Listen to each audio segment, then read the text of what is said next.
Bonjour à tous et bienvenue sur notre chaîne YouTube, la chaîne de Ligne Droite. Je vous invite à vous abonner à cette chaîne, à aimer, à partager, à commenter ces vidéos. C'est très important pour notre référencement et c'est une manière de nous soutenir. Merci à vous tous.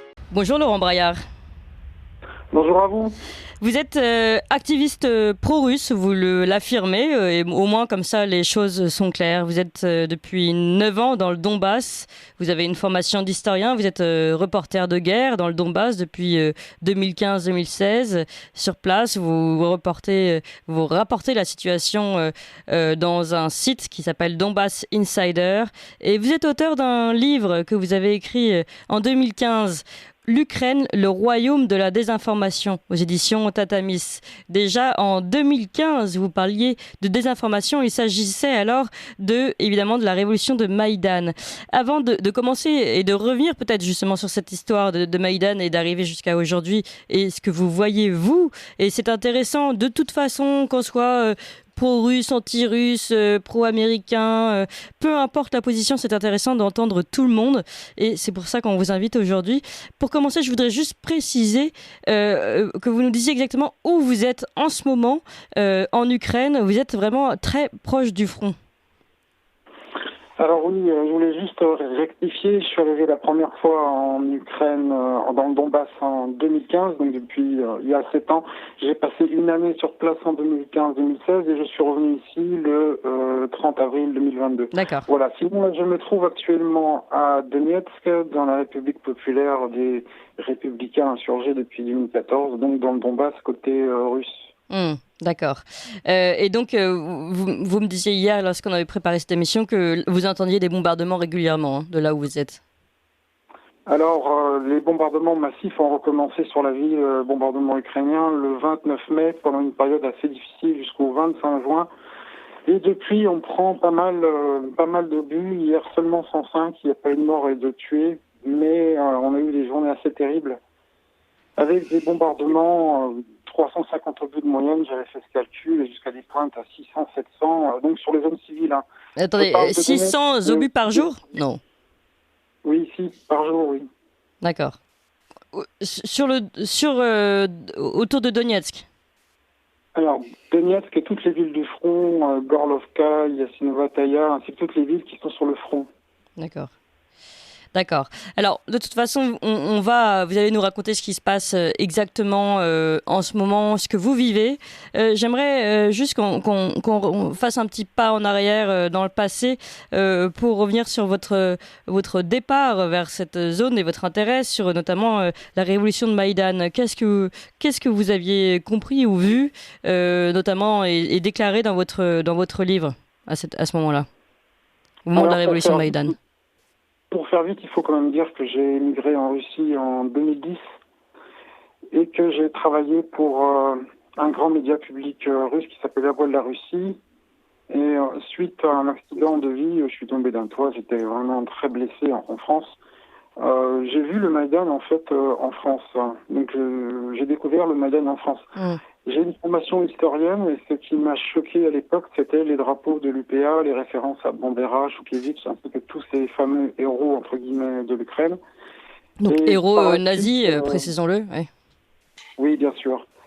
Donc les collaborateurs de l'Allemagne hitlérienne. Et par la suite, surtout, c'est le massacre d'Odessa, le 2 mai 2014. Donc là, j'étais à Moscou.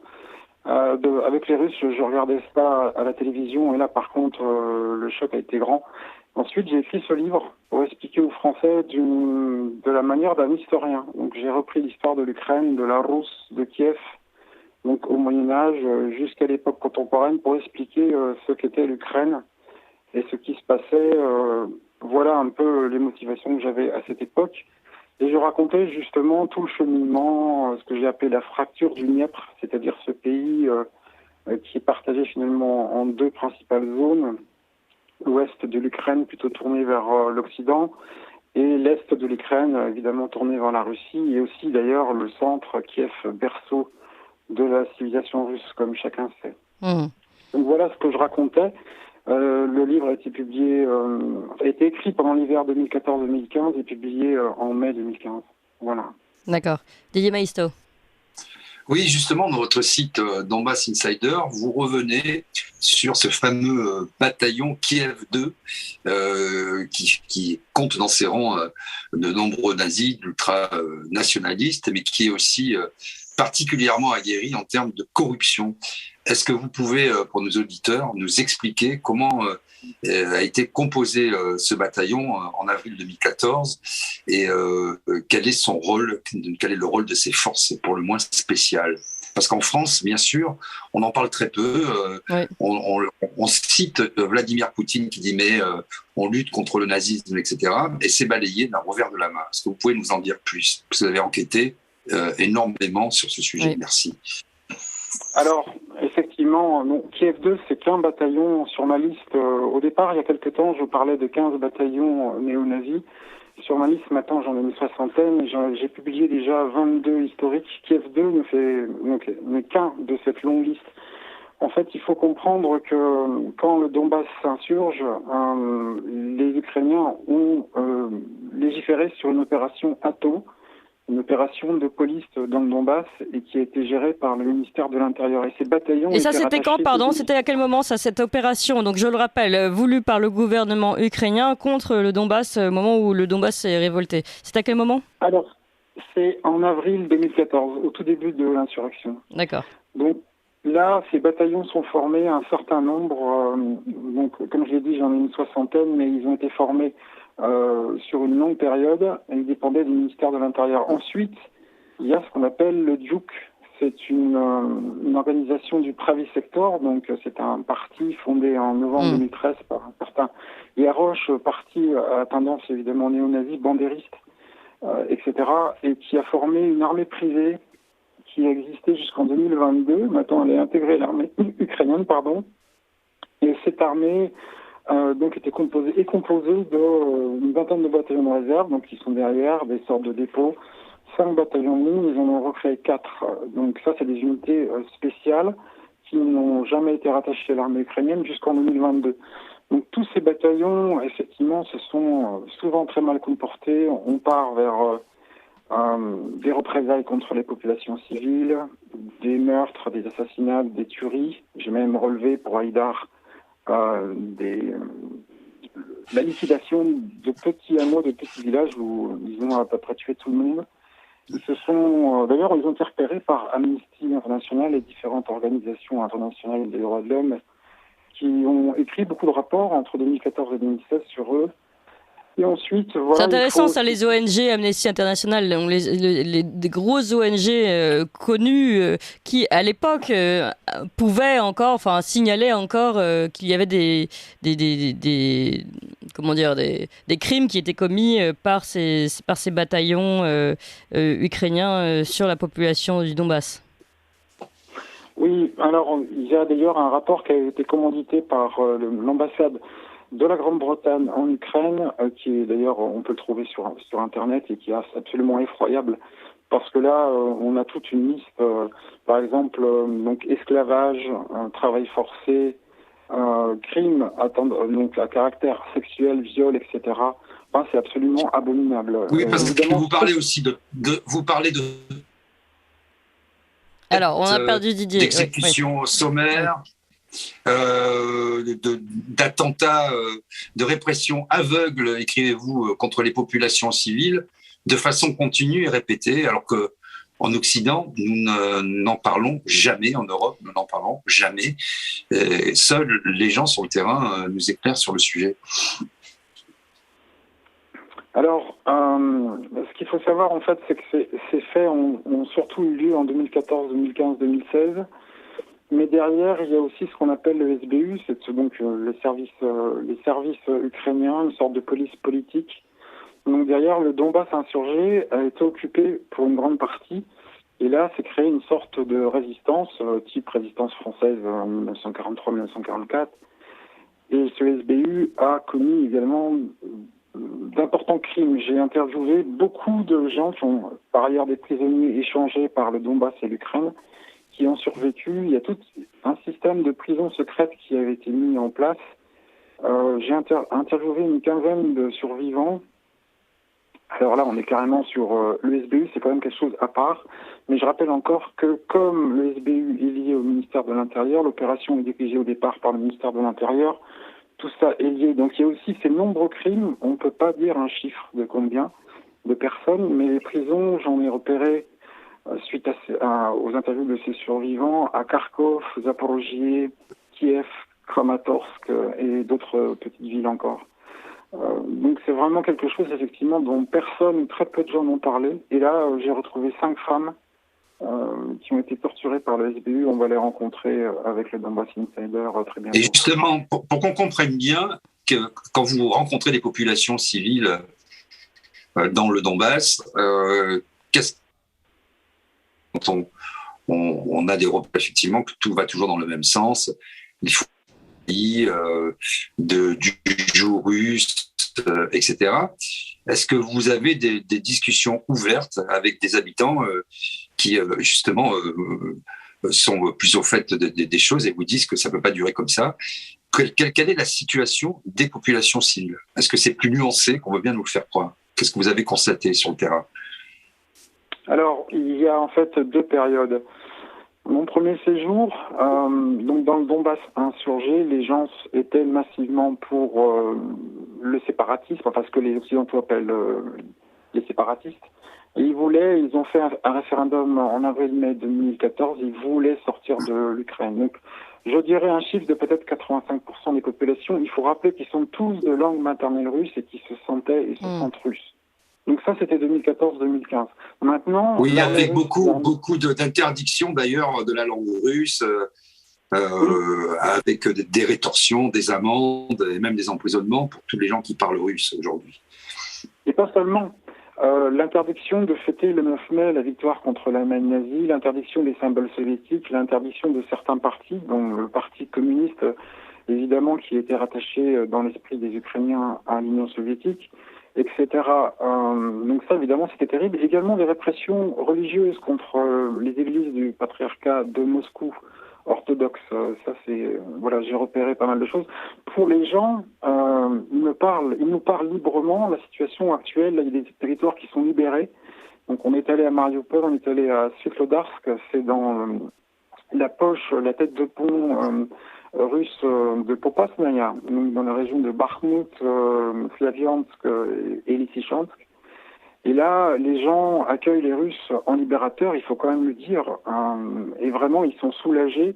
J'en ai entendu qui m'ont dit on priait pour que les obus russes les chassent et nos maisons ont été détruites, mais c'est pas grave, on va tout reconstruire, on est trop heureux. Donc vraiment, ça, c'est partout dans le Donbass. Bien sûr, dans l'Ukraine, plus on ira vers le Dniepr, moins il y aura un soutien des populations russes, mais quand même, le front, là, les batailles se faisant exclusivement pour l'instant quasiment sur ce front du Donbass, ils sont vraiment accueillis avec soulagement et c'est incroyable parce qu'on ne peut pas arrêter les gens. L'autre jour à Svitlodarsk, il y avait une centaine de personnes qui nous entouraient, ils parlaient tous en même temps, ils étaient vraiment dans l'enthousiasme, presque l'euphorie et enfin libérés, ils nous ont tous donné plein de témoignages de leur soulagement, de ce qu'ils avaient vu, subi, comment ils avaient vécu ces 8 ans d'enfer. Laurent Braillard, oui, vous dites 8 ans d'enfer, c'est intéressant que vous parliez, qu'on revienne sur ces 8 ans, sur cette durée, c'est-à-dire qu'aujourd'hui, d'un œil occidental, on a l'impression que la guerre a commencé seulement en février dernier, alors que vous le précisez bien, il y a une guerre qui est sur place depuis bien plus longtemps. Je voudrais aussi qu'on aille, parce qu'il faut le dire, vous êtes plutôt dans la partie pro-russe et vous avez vous-même, vous êtes marié avec une Russe et vous êtes plutôt pro-russe, donc il faut le dire, soyons clairs. D'un autre côté, on peut le dire, à Maïdan, ça a été révélé par d'autres journalistes, il y avait des influences américaines, notamment de la CIA, pour accompagner cette révolution. Et de l'autre côté, dans le Donbass, depuis longtemps, il y a une influence et un accompagnement russe aussi pour cette révolte. C'est-à-dire qu'en fait, les deux puissances, Amérique, États-Unis et Russie de l'autre côté, chacun de son côté tente d'influencer la population et l'accompagner vers son État, vers son régime, vers sa prise de pouvoir. Oui, évidemment, la CIA, les Américains ne se sont pas cachés. John McCain était venu sur le Maïdan, Nuland aussi était venu sur le Maïdan avec ses cookies. On sait qu'ils ont dépensé 5 milliards à l'époque de dollars pour financer ce Maïdan. Donc la mèche a été allumée par les Américains. Et d'ailleurs, c'est une longue histoire parce que le premier Maïdan en 2004 avait été aussi une opération américaine. Et c'était ensuite un va-et-vient de présidents pro-américains, pro-russes. Et cette révolution, voilà pourquoi cette révolution a été déclenchée par les Américains. Alors je vais quand même raconter une petite anecdote intéressante. J'ai interviewé un prisonnier politique qui est resté 14 mois dans une prison du SBU, torturé, etc. Il a été arrêté à Mariupol en juillet 2014 par 5 officiers du SBU, dont 4 ne parlaient pas l'ukrainien, ils ne parlaient que l'anglais. Alors hélas, ce monsieur ne parlait pas anglais, donc il ne pouvait pas me dire si c'était un accent canadien, un accent américain, un accent britannique. Mais c'est un exemple. Ils ont participé à les former pour la torture, ça c'est clair, ça se relie à Guantanamo. Ils les ont évidemment financés. Là, les Américains ont voté, par exemple en 2016, 800 millions de dollars pour l'armée ukrainienne. Ils n'ont jamais cessé évidemment ces financements. Et de l'autre côté, alors il y a évidemment le fantasme de l'armée russe dans le Donbass. Il n'y a pas eu d'armée russe dans le Donbass, mais ils ont équipé, armé, les populations, enfin les insurgés. Ils ont financé cette république, évidemment. Sans la Russie, évidemment, l'insurrection n'aurait absolument jamais réussi. Donc c'est une guerre, oui, on va dire, entre la Russie et les Américains qui a commencé déjà depuis très longtemps et qui a éclaté, pour moi, dès l'attaque du Donbass en 2014. Alors justement, la semaine dernière, Vladimir Poutine a haussé le ton, vous n'avez encore rien vu.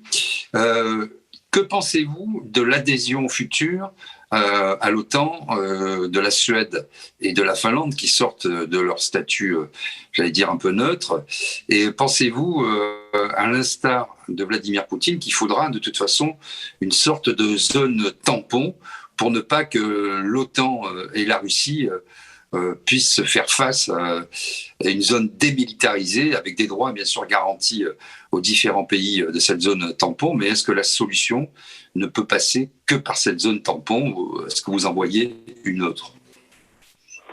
Mais en réalité, le président Poutine et la Russie, même avant le président Poutine, a toujours réclamé des assurances de l'OTAN de ne pas menacer la Russie. La Suède et la Finlande, si elles rentraient dans l'OTAN, c'est à mon avis une catastrophe, c'est une erreur d'ailleurs déjà de ces pays.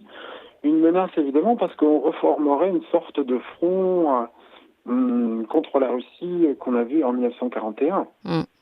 Là, un immense front, une immense menace et la Russie ne peut que réagir négativement. Donc moi, je pense effectivement, comme vous l'avez fait remarquer, qu'une zone tampon est nécessaire et ici les Américains ont poussé trop loin leur influence. Alors d'abord par l'Union européenne en intégrant les pays baltes, la Pologne, etc. Bon ça, on va dire que les Russes, avaient vu ça d'un mauvais œil, mais bon, on n'avait pas les moyens de faire quoi que ce soit. Et de toute façon, je pense pas qu'ils aient envie de faire quoi que ce soit contre ces pays.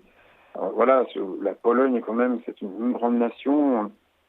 Elle est intégrée dans l'Union européenne depuis longtemps, mais c'est aussi un cheval de Troie américain, il faut le savoir, ainsi que les pays baltes. Quant à la Suède et la Finlande, je regrette beaucoup leur décision. Je pense que c'est inconsidéré et ne mènera qu'à de nouveaux problèmes. En parlant de ça, Laurent Braillard, quelles sont vos perspectives, vous qui êtes sous les bombes? Vous en avez encore entendu hier. Comment vous imaginez la suite là de cette guerre en Ukraine? Eh bien, c'est difficile de savoir quels sont les objectifs russes, mais de mon avis personnel, déjà il y a plusieurs choses qu'il faut savoir. Le président Denis Pouchkine, donc de la République populaire de Donetsk, a dit que, étant donné que l'Ukraine bombardait sans relâche les populations civiles, ils vont être obligés d'aller plus loin qu'ils n'avaient prévu. Donc là, c'était il y a un mois. Donc là, je suis assez assuré que les Russes essaieront de pousser jusqu'au Dniepr. Et c'est finalement ce grand ensemble qu'on appelle la Novorossiya, donc tout un ensemble qui avait été reconquis par les Russes pendant la Reconquista, c'est comme ça que je l'appelle, de l'Est, qui s'était terminée par la Grande Catherine. Donc en gros, c'est Odessa, le sud de l'Ukraine, donc qui est déjà sous contrôle russe, Kherson, Melitopol, et évidemment Kharkov, et peut-être même jusqu'au Dniepr. Donc là, par contre, les batailles sont acharnées, l'armée russe attaque en infériorité numérique, il faut le savoir. Par contre, elle a évidemment le contrôle du ciel et une des meilleures artilleries au monde, elle a une supériorité ici écrasante. Donc je pense qu'ils prendront le Donbass, c'est en cours, et là c'est assuré, les Ukrainiens ici sont déjà vaincus, ils ne peuvent que retarder l'échéance avec les armes occidentales. Ensuite, je pense que les Russes prendront Kharkov parce que c'est un danger pour eux, c'est une ville qui est très proche de la frontière russe. Et l'enjeu, évidemment, c'est d'éloigner le plus possible le danger pour qu'aucune arme de l'OTAN ne puisse tirer sur les territoires de la Russie. Là, je parle de missiles tactiques de courte et moyenne portée. Didier ? Sur votre site, on peut lire d'ailleurs que, contrairement à ce qu'on pense ici en France, l'Union européenne a déjà beaucoup aidé l'Ukraine, financièrement, mais aussi par des programmes économiques, culturels. Vous parlez par exemple des étudiants avec Erasmus. Est-ce que ça vous a choqué de voir la Commission européenne, qui n'a pas de mandat pour ça, organiser finalement la livraison d'armes défensives, mais aussi offensives à l'Ukraine?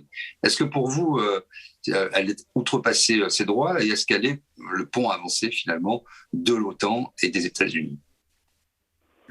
C'est totalement irresponsable. Déjà parce que ce ne sont pas les intérêts de l'Union européenne et surtout de la France. La France est un allié historique de la Russie et devrait le rester et devrait l'être. Je suis un chaud partisan de cette alliance. Je rappelle d'ailleurs qu'ils nous ont sauvés à plusieurs reprises, notamment au niveau de la bataille de la Marne en 1914 et puis ensuite bien sûr avec d'autres alliés pendant la Seconde Guerre mondiale. Nos intérêts sont complètement à l'opposé. La France est complètement de l'autre côté de l'Europe et la Russie de l'autre côté. L'Union européenne, ici, montre qu'elle n'est pas indépendante, qu'elle est contrôlée, encore une fois, par les Américains. On sait ce qu'est la Commission européenne. Et ici, bien sûr, cette livraison d'armes crée de la souffrance, évidemment, allonge cette guerre. Et évidemment, il y a énormément plus de victimes, à la fois civiles et dans les armées, pour finalement un résultat qui sera de toute façon inéluctable, c'est-à-dire une victoire russe. Donc c'est irresponsable, ça crée une crise énorme à mon avis qui va arriver sur la France et l'Union européenne qui est déjà en cours, économique je parle, des sanctions complètement absurdes qui touchent plus l'Union européenne et les Français, enfin et la France que la Russie bien entendu. Oui, parce qu'on voit qu'il y a des nouvelles alliances de la Russie, notamment avec l'Afrique, mais aussi la Chine particulièrement, que ce soit du système financier ou que ce soit aussi pour la livraison de céréales. Et finalement, ils ont leur système bancaire, puisqu'il y a une collaboration de plus en plus étroite, et des exportations qui trouvent preneurs, et avec un renchérissement du prix de l'énergie et des matières premières et des céréales en Europe, et particulièrement en France. Donc là, on se tire une balle dans le pied, si j'ose dire. Oui, bien sûr. Il faut dire aussi que je pense que l'Union européenne et la France ont fait des graves erreurs en poussant finalement la Russie vers la Chine. Et la Russie, pendant très longtemps, a tenté de tendre la main à l'Union européenne et à la France. Elle a été repoussée. Je ne comprends pas d'ailleurs cette politique. Elle n'a pas ici, il n'y a pas d'intérêt pour le peuple français et pour même les peuples occidentaux dans leur ensemble. C'est même extrêmement dangereux. Et vous avez raison, bien sûr, les Russes ont préparé depuis de longue date cette indépendance, on va dire économique, et aussi par rapport au dollar. On se rappelle de la création des BRICS et de la rénovation de leur système bancaire.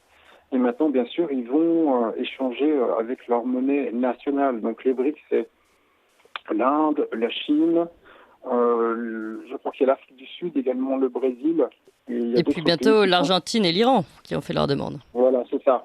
Donc en fait, finalement, c'est contre-productif de manière générale et ainsi qu'aux intérêts économiques français. Dans les pertes de marché, la France avec 400 entreprises, très grandes entreprises en Russie, elles sont évidemment menacées. Il reste au champ, il reste quelques-unes qui n'ont pas cédé à ces sanctions, à cette panique. Mais quand même, ici, il est certain que la France sera frappée. Oui. Merci. Merci beaucoup Laurent Braillard. Donbass Insider, c'est votre site dans lequel vous rapportez ce qui se passe et ce site Donbass Insider existe depuis 2015-2016. Juste une dernière question très rapide Laurent Braillard. Vous restez sur place, vous ne comptez pas quitter le sol ? Alors moi, je suis parti pour une mission de 6 mois. Je partirai donc fin octobre, je pense. Et puis ma collègue Christelle est là depuis 6 ans. D'accord. On continue de suivre ce qui se passe avec vous dans le Donbass. Merci beaucoup pour cette vision différente. C'est important d'avoir toutes les visions. Vous appréciez cette émission ? Alors aidez Radio Courtoisie à en produire d'autres en indépendance totale. Rendez-vous sur soutenir.radiocourtoisie.fr. Merci d'avance.